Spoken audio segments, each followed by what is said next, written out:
રોડની વાત કરું ને તો બારડોલીથી કડો જતો આ રોડ છે. આ રોડ છે ધામડોદ રોડ. અહીંયા ઘણા બધા નવા પ્રોજેક્ટ, લગભગ આખું નવું ડેવલપિંગ છે. એની સાથે સાથે અમે ચાલુ કર્યો છે અલ્પાઇન મર્ક્યુરી નવો પ્રોજેક્ટ. અલ્પાઇન મર્ક્યુરી થીમની વાત કરું તો નેચરલ આખી થીમ લીધેલી છે. ઘણા બધા અમે પ્રોજેક્ટ કર્યા. જેમ જેમ આપણે પ્રોજેક્ટ કરતા જઈએ ને એમાં અનુભવ થતો જાય. કસ્ટમરને શું જોઈએ છે, અમારે એને એક્સ્ટ્રા વધારે સારું હું આપવું. બધી વસ્તુ સારી હોય ને ત્યારે મિત્રો બધું સારું થતું હોય. અહીંયાનું લોકેશન, અહીંયાનું પ્લાનિંગના હિસાબે મકાનનું એલિવેશન, અંદરનું ઇન્ટેરિયર, ઓપ્શન જોતો હોય, સિલેક્શન જોતો હોય, પેમેન્ટ કન્ડિશન એ પણ તમને લાંબુ મળી શકે છે.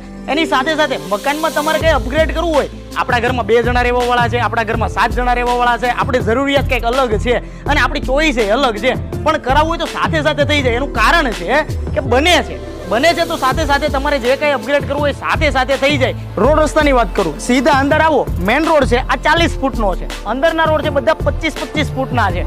આ ક્લબ હાઉસ છે, ક્લબ હાઉસની આગળ ગાર્ડન છે. હવે અહીંયા શોપિંગ કે એવું કંઈ આડું આવતું નથી, કોઈ વસ્તુ આડું બનાવ્યું નથી. ડાયરેક્ટ એન્ટ્રીમાં ગાર્ડન છે. રોડ ઉપરથી તમને ગાર્ડન અને ક્લબ હાઉસ, સોસાયટીનું ડેવલપિંગ ડાયરેક્ટ રોડ ઉપરથી ચાલતા માણસને બી દેખાઈ શકે. હવે આજે કંઈ કામ છે, આ ક્લબ હાઉસ છે. ક્લબ હાઉસની અંદર તમે જોઈ શકો કે નીચે ઓફિસ છે, ઓફિસની સાથે અહીંયા બેન્ક્વેટ હોલ છે, અહીંયા રસોડું છે, આગળ સ્ટેજ છે. એની ઉપરની વાત કરું, આ થિયેટર છે, ઇન્ડોર ગેમ છે, જીમ છે.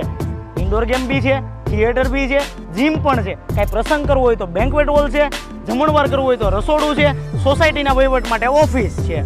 એટલે દરેક વસ્તુ અહીંયા આપણે ક્લબ હાઉસમાં આપેલી છે. અને જે કંઈ મેન્ટેનન્સ વાળી કોઈ પણ વસ્તુ નથી કે એમ્યુનિટીઝ નથી, એટલે મેન્ટેનન્સ ઓછું થાય એવો પણ આપણે પ્રયત્ન સાથે કરેલો છે. તો ટોટલ 97 મકાન છે, 3 BHK અને 4 BHK. 3 BHK ની સાઇઝની વાત કરું તો 22x42, 22x44, 22x45. 4 BHK ની વાત કરું તો 25x42, 25x44 અને 25x45. તમને જે પ્રમાણેનું મકાન જોતું હોય એ પ્રમાણેનું મકાન આપણી પાસે મળશે.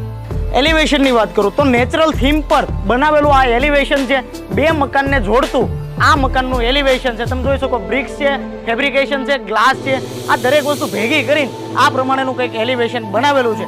ગ્રીનરીની વાત કરું તો ગ્રીનરી, આ મકાનની સાઈડમાં ગ્રીનરી આવે, અહીંયા આગળ આ રોડ બનવાનો બાકી છે, કામ ચાલુ છે, અહીંયા ગ્રીનરી આવે, 2 મકાનની વચ્ચે ગ્રીનરી આવે. હાઇટની વાત કરું, મકાનની હાઇટની વાત કરું, 2.5 ફૂટ ઊંચી પ્લિન્થ લીધેલી છે, સ્લેબ હાઇટ 10.5 ફૂટ એવી કરેલી છે. આ ઉપરાંત ઘણી બધી વસ્તુ અમે અલગ અને યુનિક વસ્તુ કરેલી છે. જેમ જેમ આપણે પ્રોજેક્ટ કરતા ગયા એમ ફેરફાર સુધારા વધારા કરતા ગયા. આની અંદર ઘણા બધા આપણે ફેરફાર કરેલા છે, અપગ્રેડ કરેલું છે.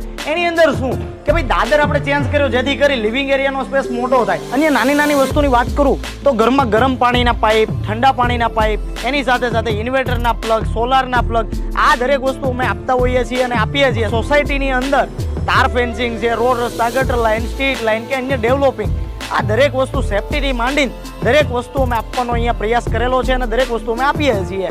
જો આ ટાઈપનું મકાન તમારે જોતું હોય અથવા તો ઇન્ક્વાયરી કરવી હોય તો કોન્ટેક્ટ નંબર મારો આપું છું, એમાં ઇન્ક્વાયરી કરી શકો છો. મકાન જોવું હોય તો અત્યારે કામ ચાલુ છે એટલે બતાવી નથી શક્યો, પણ જો તમારે જોવું હોય તો અહીંયા તમે રૂબરૂ આવી શકો છો અને માહિતી લઈ શકો છો. શરૂઆત છે, સપનાનું ઘર મળી શકે છે.